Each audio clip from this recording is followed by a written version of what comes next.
Welcome to the second episode of the You Heard It Here podcast. We've got a lot to talk about in today's episode, and we're just going to get straight into it without much intro required, since you already know most of us anyway. I'd like Prabha to start talking about what happened in the footballing world in the past month. It's been pretty wild. A lot of stuff has happened, especially in the Premier League. That being said, take it away.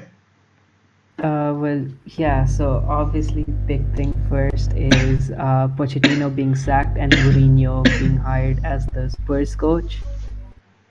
Um, so I think Pochettino definitely had to be sacked at that point. Like they were sitting 14th in the table, and for someone like with as good of a squad as Spurs, that's a really bad result. You need some sort of change. It's just surprising to me that it was Mourinho because I mean Mourinho is now basically like a Premier League journeyman, right? He's gone to Chelsea. He's Yeah, been I'll vouch in for him on that United. behalf. He is a Premier League journeyman. Yeah, Chelsea United. Now he's gone to another London club in Spurs. So at this Yeah. point, who knows where he's going next? But I don't think Mourinho was the right choice because under Pochettino, Spurs didn't exactly play like a super defensive style and like a counter-attacking style that Mourinho does play. Well, I mean, But again, to be so fair, far from what we've seen, it does work for the Spurs. It works for Spurs right now. Although I they're don't think three and it's zero. They completely are 3-0 integrated so yet, it far. looks good. Yeah. So they are 3-0 so far with Mourinho, but we'll see how it goes the rest of the season. It's still pretty Yeah, early same on. here, I, I definitely. I feel like I think it was a desperation by the current Spurs management where they either wanted to hit big or they wanted to miss big, and in that sense I guess Mourinho is the best choice if you want to get all the attention to the club. And I think either they'll win the first trophy since their League Cup win, or I think Mourinho will go trophyless for the first time since what 2004 with Porto. So it's kind of like an unstoppable force meets an immovable object. Yeah, and So it's funny when you say that is a desperation move because we've been hearing reports and stuff. You know how Arsenal is looking, for Mourinho as a potential replacement to Emery as well, which we'll talk about Emery later. But that's funny how like people describe him as a desperation move in this context, but he's a pretty sought out manager amongst these top clubs in English football. And to me, it which is seems kind like of It's going to be hard for him to last more than 2 years over there with with that management, and they hardly ever spend. They've not spent much at all on the in the past 5 years. The core really hasn't changed at all. And Yeah, I the thing mean, with football is unlike basketball and unlike other sports is that you need a little bit of change and change of scenery because but elsewise don't you what think happens. Well, I mean, Sorry, you're saying. I guess that argument would be valid if the Spurs weren't a consistent top four team, but they've been pretty decent. Like people tend to underrate their achievement last year in terms of making the Champions League final. So I mean, they did have a pretty successful campaign under Pochettino, but um I guess the first observations we can see will be in the January transfer window, but I think signing Mourinho is a show of sign of philosophy where I think the management is going to be willing to spend more. I mean, obviously not going to be able to afford the big bucks that a Man U or a Manchester City or like the Barca's and the Real Madrids of the world spend, but I feel like it shows the sign of philosophy where they're willing to spend to win the trophy because now they've established themselves as the top team in English football and in European football with the Champions League appearance, a finals appearance last year. So I think it is the chart of a signs of a change in the way they spend their money because they have some brand name attached to them, and the fans also expect more out of the team as well. that's true. yeah, I mean, I think one of the reasons he did leave United was them not like financing the transfer targets he wanted. So we're just gonna have to wait and see from, like you said, from the January transfer window whether that continues with Spurs and Levy's like not wanting to spend at all. It's true. Yeah, I I, agree. when it comes to Tottenham, I'm just not sure if it's the right fit. Like, I mean, while the points Vinny just brought up regarding like change in like mentality regarding with respect to management, that's very true. But on the other hand, management could also go. and say, look, we just moved into a new arena. Do we really want to spend more money on a team that we're pretty confident about that can win, came very close to winning the Champions League? Management could also go. Management might just say, look, we're good with what how we are, but at the same time, they also have to be careful. What happens if Christian Eriksen all of a sudden decides to say, you know what, I'm pretty much out, but because the January transfer window is just a month away, and he's already voiced his displeasure. So we don't know what he's going to do at all. In That fact, that. like the more we look at it, there's a higher chance that he leaves by the start of the hmm summer. I mean, that's true. I mean, the Spurs have always had that core. We'll see what happens. Harry Kane, probably still a top three striker in England. I mean, Yeah, for sure. I think it's gonna be interesting for sure. it But will be. And Isn't this half? Like this week itself, Pochettino was not the only person who was fired. Like we had Emery I was just and gonna say I was just gonna say, like, I don't know the exact numbers, but this has to be one of the most brutal months for coaches, right? oh The yeah, number yeah, of definitely, coaches that were sacked was insane. I think definitely. Watford got sacked. I think hmm yeah. The Ole's up. Watford manager sacked today. Yeah, Emery I was think sacked Ole's up last week. soon. Yeah, I think Ole's up Bayern soon. Munich's manager was sacked sometime last week, And I yeah, think. Ole's time is definitely, it's drawing near And for sure. then we I also think have Guys, the, like the Everton manager Marco Silva and the Southampton manager who are on the mhm. ropes too. So it's like Exactly. it's super. It's a weird season for sure till now. We'll see what it's happens. really What do you? strange. It's also really strange because apparently Mauricio Pochettino is the first choice to becoming the Arsenal manager at the end of next year, from the Yeah, start I of next mean, year. I don't think he will. He has that loyalty to Spurs, it seems, because I mean, that's what Mourinho said when I he was That's told with what. him us, when he I was with Mourinho Chelsea. and Yeah, And in he did 2015 he said I would never coach the Spurs because Chelsea exactly. I mean, fans are too obviously, supportive. you would not want to yeah, coach no, another London Mourinho's just team, but gone like, back on his word constantly. What do you guys think about Emery sacking? Do you think it's his coach's fault, or Arsenal doesn't have the look, players, my or my issue with Arsenal this entire season, it's not as much to do with how Emery is as a coach, but if you just look at their squad, tell me what major improvements they made in the summer. I Like mean, they They, Nicholas started they, getting Pepe, this Pepe, Nicholas Pepe is a Pepe. decent young wing. admittedly overpriced, but he is Yeah, like pretty good. I don't feel like he's adapted to the physicality of the Premier League yet. I don't think Yeah, their defense. I mean, their defense is obviously probably one of their least David Luiz attractable came in. qualities. Exactly. Chelsea did lose David Luiz. Their defense has been going pretty haywire recently. Their midfield's been going bad, giving Jack a captaincy. That didn't really turn out well for them. Their whole defensive half has pretty much been in shambles since the season started. Emery's an offensive coach. He can't really do much about it.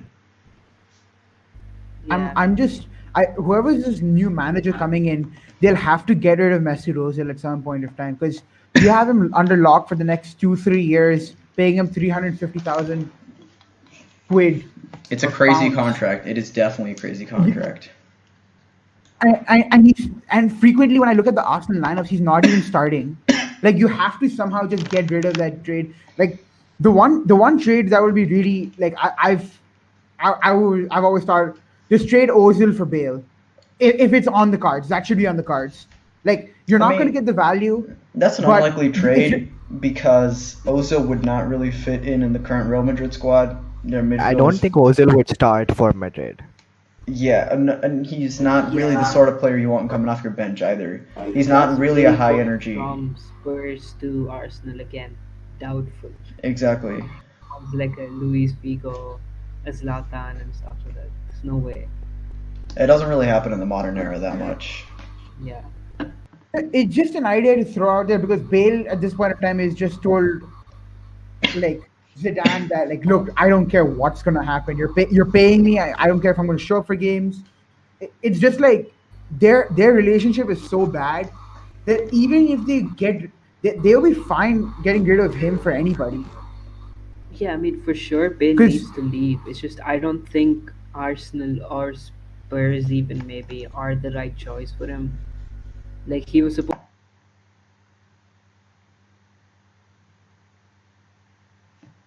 Hello. Yeah, go ahead. Oh, okay. So Real Madrid like blocked Bale's move to China over the summer. Obviously, they needed him at that point, but I think everyone knows at this point Zidane doesn't like Bale. Bale doesn't want to stay in Madrid. Bale definitely has to leave. I just don't think Arsenal or Spurs is the right move for him, right? I just have to say this one thing. It's been like a subtle observation of mine as to how Zinedine Zidane is a very partial manager, and I'll give you evidence to back up my points. The moment that he likes a player, the player does not even have to be like a good player. It just has to be someone who sort of appeals to his playstyle. He will disregard another world-class player despite any quality that they might have. I saw this happen with James Rodriguez. It happened with Keylor Navas when Courtois came. I mean, to be honest, Zidane wasn't really back there then, but more specifically what happened with Rodriguez and now what's happening with Bale. It's crazy because the way that Zidane treats players at Real Madrid is, I don't know, they seem like it's supposed to be a really positive culture and stuff, but I don't like the fact that I wouldn't say ruined the career of so many, but what happened with James Rodriguez is really something that's irritated me about just Zidane's coaching and management in general. Asensio. With Asensio too. Asensio just gone out of nowhere. Like he was supposed to be the next big deal, and now he's just wow. Nobody even talks about him. Exactly, and I feel like that's the thing that a lot of people just kind of disregard about Zidane, how he just does not use a lot of Real Madrid's pieces. Well, anyway, moving on, let's talk about what's happening with Man United. I want to talk about the international stage in a second. Club and cry. I want to talk about the international stage in a second, but Man United, man, we got to give them our daily dose each episode. It's gonna happen this season. I'm sorry. They're currently down 1-0 to Aston Villa as I'm speaking, by the way. Okay, jeez. Okay. He's gonna get fired now. He's just like 100% Ole is next in line. Like there's no way. Ole is one of the tactical managers I've ever seen. You can't lose at Old Trafford to Aston appointing Villa. of a manager in the past 5-6 years in the Premier League period and probably in Manchester United history. Dude. Because how can you hire Ole with no I would foundation? say David Moyes was a little bit more comical. Also, not to mention he was pretty good intern for you guys last year. A keyword being intern. You probably should have. Yeah, interim. That is temporary, not permanent. Permanent is so bad. Exactly. I feel like they should go for Pochettino now, knowing that Ole isn't the right manager. Not this Because again. How can you lose in the Europa League to I can't even say the team's name, and you're losing 2-1 to them in the Europa League. You're tying 3-2 to freaking Sheffield United. What is happening? What is going on? It's pretty. Is Allegri the manager? And he's supposed to be Is Allegri the manager? He's supposed to be attacking manager who liberates the front three. And what happened to Pogba, dude? See, man, you can liberate a front three if you had a reliable front three to liberate, man. Your front three is Rashford, Martial, and Daniel James. Daniel James has actually been like one of the bright spots this season. Daniel James has been good. Yeah, he's been playing well. He's been playing so well, but rest of the team not following up. Pogba's injured right now, Marcus right? He's out till Rashford a December. 4-year contract, and Pogba's injured. Yeah, I don't even know what's happening at Man United. As a Man United fan, it pains to see, and I don't know. It's I don't like talking about it. So you guys go ahead. I won't take that big of a shit on Man United this time, but all I'll say is that Chelsea's not doing exactly too well. We're fourth in the Premier League. To be fair, for like an inexperienced manager and a transfer ban, you guys have been doing pretty well. Apart from the West Ham game last Saturday, we have been pretty good. I will say that. And also, Tammy Abraham is arguably the second best striker in the Premier League right now. He got injured. I know he's injured, but the one game you guys had without him, you lost to West Ham. Yeah, all right. To West Ham. Moving on, we're gonna talk about the international stage here. The Euro groups have been drawn. I hate them. They're so bad. The seeding is so badly done. How are you gonna have the World Cup winner and the previous Euros finalist, the Euro winner, and one of the best teams in the world in the same group. I'm looking at the groups right now. Like, how does It's the Group A grouping has is been the atrocious hogwash. this time. Group A I is guess so bad. I don't know. I guess the rest of the groups are uncompetitive, but the group of death is possibly the toughest group ever drawn in a Europa League, in a Euro Cup. F, especially. Someone explain to me how England all the time gets an easy group in whatever tournament they are. Come Can on, someone man. explain that to me? You know what? I find it funny how they're playing against Croatia. Yeah, that's what I was about to say. Like, it's just the World Cup They lost in semis the all over semi-final again. of the World Cup. And I think in terms of Group A is looking pretty easy for Italy and Wales, assuming nothing too surprising happens. I mean, Switzerland could upset. Potentially. I would say Switzerland and Group Italy. B I is think just Switzerland and weak Italy are all the teams round coming out. except Belgium. That's true. And Group B, I'm definitely expecting Belgium and Denmark to make it out. Group C, probably the Netherlands and Netherlands. Group D, pretty obvious again. England, Croatia. Group E, probably Spain and it's even between Poland and Sweden for me because Sweden has a pretty young squad right now, but so does Poland. Obviously, they have Lewandowski right now. He's on fire. Yeah, no, Lewandowski's been playing amazing. So maybe they can pull something off. But I expect Sweden to go through.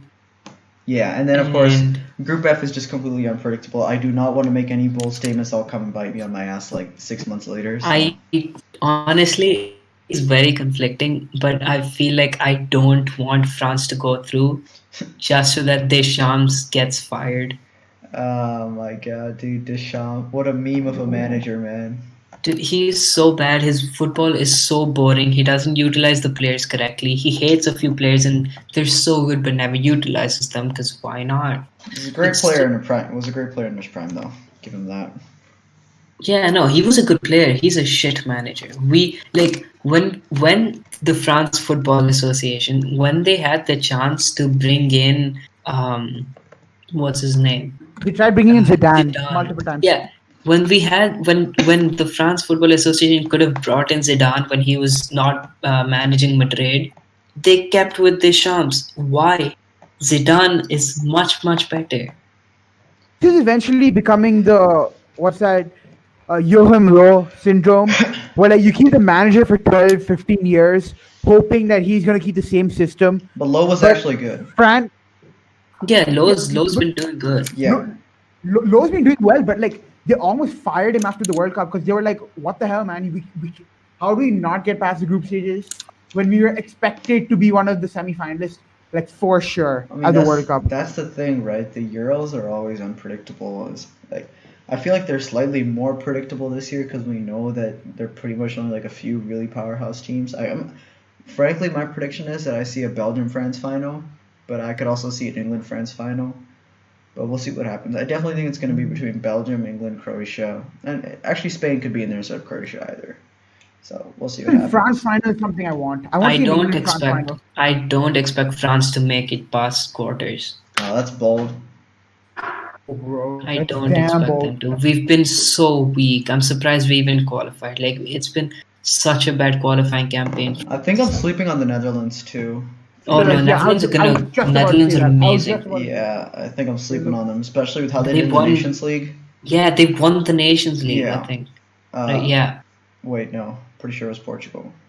Or was it Netherlands? Sure. Oh, wait. Yeah, Portugal won. Yeah, Portugal won.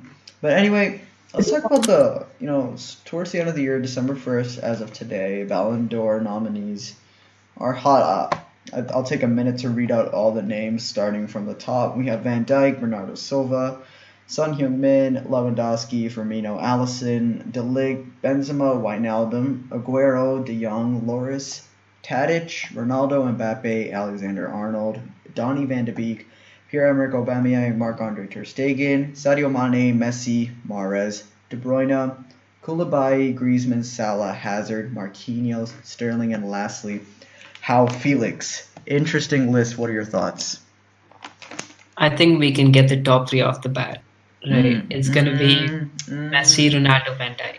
You know what's really surprising about this list? Donny van de Beek. I mean, yeah, he's a great young player. Ajax Oh did. yeah, that's true. Yeah, Van de Beek, I did not expect him to be on there, or Marquinhos for that. Exactly. But it's cool that they're on it, I guess. But honestly, I think when it comes down to the main three, it's gonna be Van Dijk, Ronaldo, and Messi. Messi, yeah. And there is a possibility Van Dijk wins, but it's very small. I'm pretty sure it's gonna go to Messi.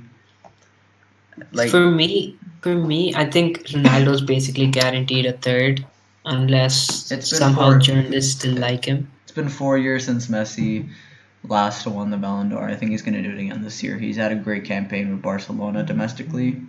Although, Yeah, but internationally he hasn't done they've much, like right? the way They look they've at gone Van out of the Dijk Champions League twice, not just once but twice. twice, and to Liverpool comeback. That is just kind of that is true. a little bit of what the hell moment where you're like a little bit of the blame should go on Messi because he's considered to be the leader of the team now. It's not like I mean, I wouldn't. I mean, if you're talking, Iniesta's gone, Xavi's gone, PK is gone. the thing is, PK's there. Messi. PK's there. The thing Puyol's is, gone. Messi is never a leader.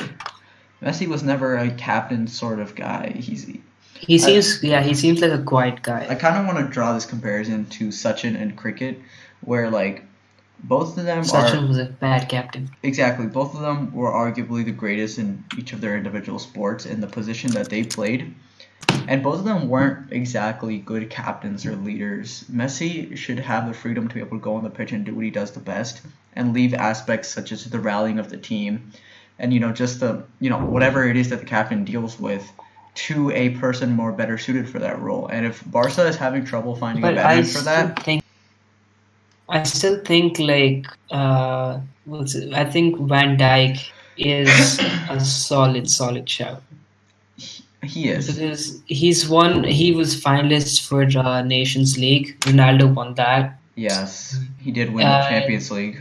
Yeah, he won Champions League. Liverpool were second in the Premier League at the highest points total for a second place team. I mean, if he does this will be the first time a defender ever wins the award. Second time a defender. Fabio Cannavaro, yeah. Second time defender ever wins First the since award. 2005, I think. Yeah, so that's actually insane. And Yeah. I'd be happy if it did happen, but I guess if that did happen, that probably demarcate the end of the era of Messi and Ronaldo. Finally, for once, both of them reaching the age of 33 plus. It's the end of it. We got a new generation of football. End of It's an era, yeah. sad to think about, but it's also exciting. We got a whole I new mean, I generation. just can't wait for the actual results to come out because it's going to be controversial no matter what. I know Definitely. that for a fact. Last year was personally, I thought it was bullshit. I definitely think Messi should have been on there instead of Griezmann. Oh, yeah, 100%. And then you look at what happened to Griezmann now. Exactly. Like, he's just not doing well. Barca's interesting this season. We'll probably have to talk about them later. But now coming to basketball, wow, it's been a wild month too. It's been an extremely wild month. I want to start off by talking with what happened with James Harden last night. 60 points in 3 quarters. Unbelievable. He's been scoring like 38 a game. He's been doing absolutely insane. Probably going to take MVP at this point if Giannis does not lead the Bucks to a first seed. I could see that happening. But I want to talk about the East in this episode. The West is exciting, but I like to give the East some love every now and then. Let's start off with the Celtics. The Celtics have been interesting this season. They've shown flashes, with their 10-game winning streak, I believe it was, which a lot of people did argue came against weak teams. But now they're in an interesting position. They just lost their last game against the Nets, in which, holy shit, that was depressing. That was depressing for Celtics fans to lose like that away. But They're playing the Knicks at MSG tomorrow. yeah. And the interesting thing for the Celtics for me is how well Kemba has meshed in their team. And this is an understatement. This is an understatement because it's not so much that Kemba has fit in with just the way that the Celtics are as a franchise, but so much so that the way that Danny Ainge wanted to build a team, and obviously the way that Brad Stevens is coaching them, he's a much better fit for them than Kyrie ever was. And we see that the fact that Kyrie kind of like a parasite.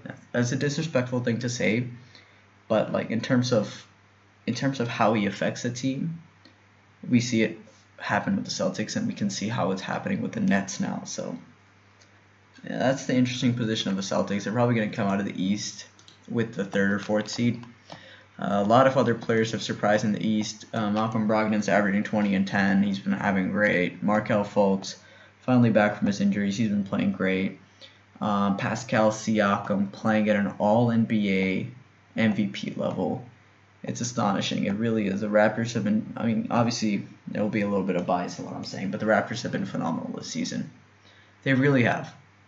And it comes down to the fact that it comes down to the fact that nobody expected them to be this good. No. Like coming into the year when it comes to the Raptors, first of all, I thought there was going to be like a whole lot, especially when Kawhi left, there's going to be where a whole lot of where the people just going like, hey, you know what? You guys are counting us out. We're going to definitely be strong contenders in the East. I mean, I knew But that. then but then there was also a side where Gasol, after playing the World Cup in Ibaka, everyone must have been like, hey, screw this. We're champions. We've already won. I thought that was going to be a I think side, See, you and probably. like how they could have. I can understand. I can understand why a lot of people had that mentality because our team is pretty old and also pretty young. We're kind of extremes in that sense. We got a great young core, man. Fred VanVleet's been balling. Siakam's been balling. Anunoby's been balling. Chris Boucher, Norman Powell. So many, all the guys who were on our bench mob just a year ago are coming out and playing at a respectable starter level of basketball. And the entire, not just the leap that Pascal Siakam's taken for the second year in a row. I know people are thinking he's going to get MIP again. Forget about Siakam. He's getting the praise he deserves 100%. But I just want to talk about the entire team in general. The entire team has taken such a big leap to fill in the shoes and to fill in the level of quality of basketball that Kawhi Leonard provided to this team. The fact that our whole team has just taken that jump and is, providing that same level of basketball to us Raptors fan is truly incredible. I think we're going to have a deep playoff run. I've got my ambitions high for making an ECF comeback, but I think definitely every Raptor fan should feel encouraged the way the team has performed in the first 18-20 games of the season, given the fact that I mean, me included, expected a large drop off since Kawhi Leonard left immediately in the summer and we didn't have a chance to replace him with even a similar player of some quality. But then I really props to Nick Nurse and the rest of the Raptors team, and especially Pascal Siakam, who got paid this year, rightfully so. yep, And max contract. I think he's a dark horse for the MVP. If Giannis's numbers drop off and the Raptors are a top three seed, I think he can get some MVP votes and he might finish top five, which is insane It's given the fact insane.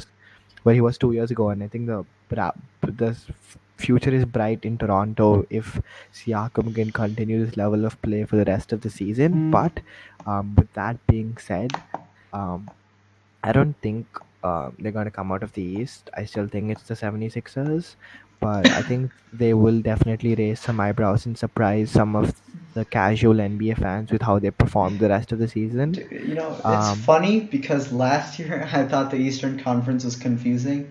This year is even more confusing, man. What's up with the Heat? What's up with the I Raptors mean, playing this well? What's up with the championship? With with the anticipated championship contenders in the Philadelphia 76ers having a bad start to the season. I wouldn't call it a bad start to the season, but an unexpected start to the season. it'll take time to mesh, and come All Stars break, they'll be clicking on all cylinders, and they'll be pretty much full strength. Given that no injuries take place between now and then, I think Joel Embiid's health, Al Horford's health, and Ben Simmons' health is crucial to the success that they have this season. But if considering health is the same, I still feel the 76ers will get their stuff together, have a playbook which works for everybody, and maybe make Ben Simmons shoot a bit more. And it doesn't matter if he misses a lot, but if he gets a shot, like if he feels a shot by All-Star break, I think they're going to be scary. That's always so wait, possible.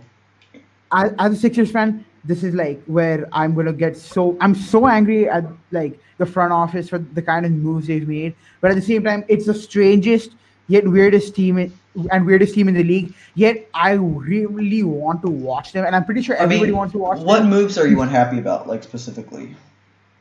The fact that Tobias Harris is the 10th highest paid player in the league, I just looked at the stats. This dude's being paid almost $33 million a year. He's being Hmm. paid ahead of Giannis, Embiid.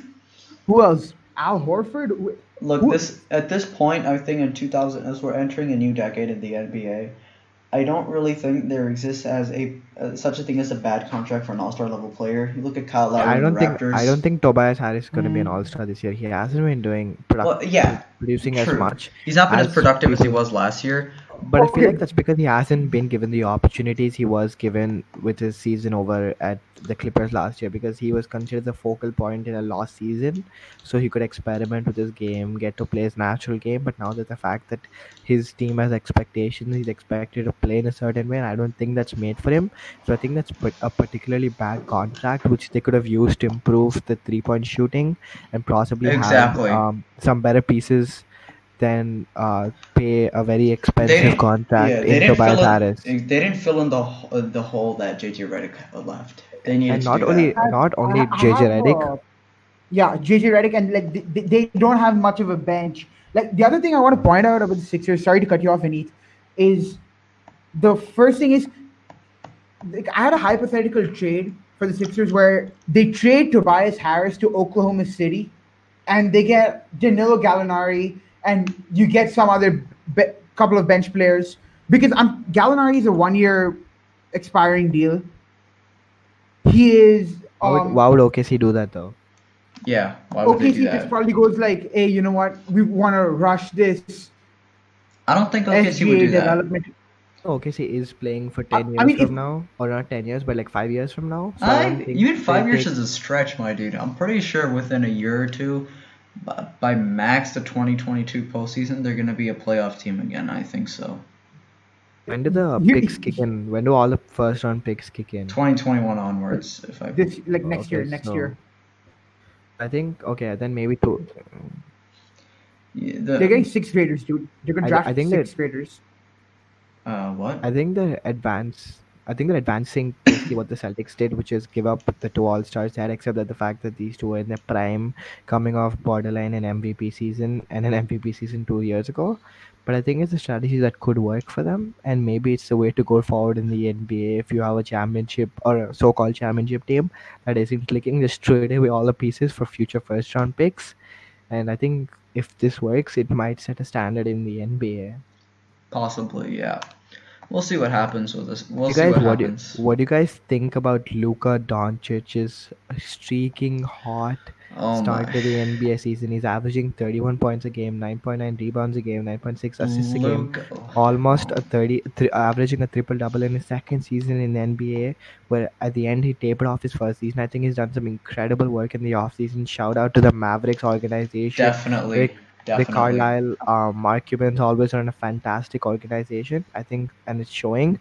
And I think the scary thing about the Mavs team is that Kristaps is playing at only 60% or 70% of what his game is actually is. Exactly. I think I think if he feels comfortable in his body and he gets used to jumping and being that high jumping, rebounding, blocking, shooting The from Mavs the are the team for the logo. future. No doubt they are. Not I don't think I think that's one thing that's overstated about them. Their bench is underrated this year. Their Tim Hardaway, Seth Oh Curry, which no. could come handy if they make a That's playoff run. exactly. I think if the Mavericks are a top three seed, given that Kristaps gets healthy in the end of the season, because Luka literally doesn't have any help right now. Because That's I think the true. team works. The team only works if they have two stars who are playing at a high level, which opens the game for everybody else. But I think if they're a top three seed, Luca's my MVP. Like right now, Luca's my MVP, and He is. I think the only player you can compare him to, and I think he's better. I think he's even better than a young LeBron. Like he's doing more for the team than the young LeBron did, and he's contributing to their success more than a young LeBron did. LeBron didn't make the playoffs the first two seasons of his career, if I'm not wrong, but that's because his team was atrocious. But Yeah. I think Luca's probably the best player in NBA history at his age right now. And I know I, you're calling it an overstatement, but for me, what I meant was when I'm calling the Mavericks team of the future, I I'm starting the not starting, but continuing the dynamic of the fact that they have two very young all-star level players who, if they build a solid bench MVP mob level around, players. exactly, MVP level players. exactly, like one MVP level player and one perennial all-star, like Kristaps Porzingis, right? And if they can build a solid rotation around those players, like a 9 or 10 man deep roster, that is a scary, scary team for the next decade. It is. I And just want to if point out about Kristaps. He's shooting 40% from the field. He's shooting like 39.8% from the field, 70% from the free throw line, 34.9% from 3 point That's range. what we mean when we're saying he's not playing at his full potential. Maybe only 60 or 70% of what he can actually produce.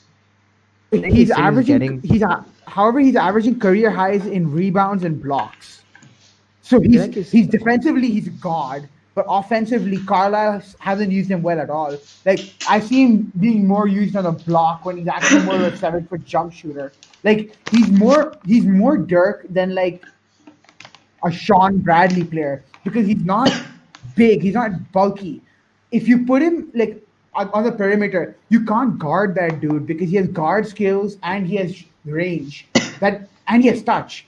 So that means whatever if he can shoot from anywhere. But if you're not utilizing him properly, this is what happens. You're 40% field goal shooting. This dog. This is complete bullshit. Like, how do you make Kristaps Porzingis? I understand it's the injury concerns, but at the same time, if Rick Carlisle is one of the best coaches in the league, but you cannot use him so poorly. It's not. Like, I mean, how can Carlisle is not using him poorly. It's just that I feel like you have to give him time to feel his body back because you have to remember the fact he hasn't exactly. played an NBA game in 18 months, and it's a If really hard anything, thing to do because ex- he's coming back from a scary injury as well. And so I think given the fact that he has such a large body, in the sense he's really tall, so that puts a lot of pressure on his knees. I think Mhm. he's being cautious, warranted so that he's cautious. And I think the management is doing exactly what they need to do. They shouldn't rush him back because I guess this season isn't like their only contending season hope. So I think they're doing the right thing by giving him his time, making him feel comfortable before he can go all out and start dominating the league like he was the year he got injured. That's well summarized. And with that being said, before we end today's podcast, I want to talk about Carmelo Anthony's return to the NBA. It's been beautiful to watch. What are your thoughts on it? Beautiful.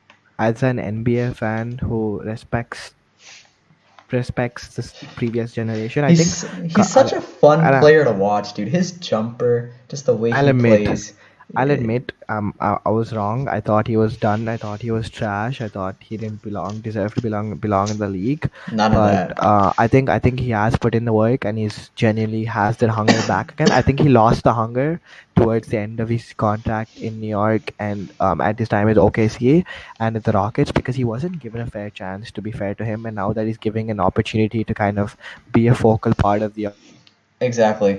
his And shots, feel his game out while still being a complimentary piece to Dame and CJ. I think it's a very healthy situation, and I think he's gonna succeed. And I'm so happy for him, and I'm happy as an NBA fan. It's great to see those mellow highlights with him putting the three fingers into his head, memories coming back. exactly. I love it. I love it. I love it. I think it's absolutely 100% amazing for the agree. league. 100% There are agree. there's two things that I love about this entire thing. One, that Melo, even though he's not shooting, like the traditional stats don't tend to favor him, he's somehow still averaging a career high from 3 point range. And to add on, since he's joined the team, they're winning. They're currently on a 3 game winning streak. They're performing extremely well. I feel so happy for him that he's on a team which like where he has some form of contribution. I didn't want his career to end like Iverson, where he just kind of got blackballed by the league just because of these analytics dudes. And nowadays, it's good to see that like every now and then we see James Harden step back three, Steph Curry pulling up from three, and all these layups. Once in a while, it's really good to see a nice mid-range jumper, Exactly. mano y mano. It's really Uh, good, And nice to see once in a I while. will confirm and that I I missed DeRozan's jumpers in Toronto. And I also have to say it's beautiful, like Ishan said, to watch the triple threat move, fake jab step, Exact.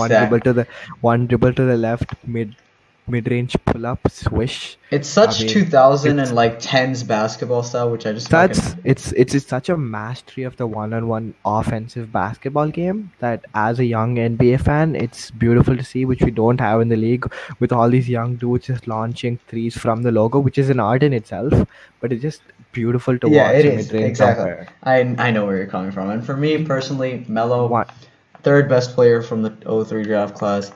He's a legend. Probably a Hall future of Hall of Fame. Famer. He's good to the I Hall of think Fame. I think And quick spoiler alert for next podcast. Do we think Melo's a Hall of Famer? So stay tuned for that podcast. But I think it's beautiful to see. I have to tell you, like he comes down one series, jab step, and then he goes to the basket layup, and then fake jab step, one dribble pull up, then fake jab step, left dribble pull up. I mean, it's beautiful to watch. I just hope like that statement that he made about like this ain't no like farewell season or like Yeah, tour season. I I hope it's hope it true. doesn't work against him. I hope it doesn't work against him because when he said Mm-hmm. something like that, I was watching First Take. I watched First Things First. I watched other shows, and they were kind of critical of him, which is kind of true. Because if he says another comment like this may be the end of him after this year. I feel like I don't want that kind of if situation for him. I if he really don't. he's putting in the work and he's able to contribute to a team that has aspirations to be successful, I think he will still be in the league. But I do agree he shouldn't be saying things like that just in case that he does have a drop off, because then people will think that he thinks he's better than he actually is and avoid that mess, because he is a media attraction and sometimes teams don't want that. Yeah, so Guys, before we end this, could we talk about Harden getting 60 in 3 quarters? oh, I I mean, did. insane, I brought that up insane, earlier. dude. I did. It's Harden insane. is the best offensive player of this generation. I mean, he's taken Steph Curry and taken it to a whole nother level. The things he's able to do with the basketball while like seemingly traveling but not traveling is insane. He's shooting off one leg. He's hezzying 3 point. I don't know. It's just the repertoire of offensive skills is mind blowing. James Harden. He's And averaging here's 39. a bold statement to end off the episode, and we'll talk about it later. Hot take: James Harden is actually an underrated player in the NBA. We'll talk more about that in the next episode. Want to thank you very much for watching. Please leave any comments and feedback down below, and we'll see you next time. Thank you.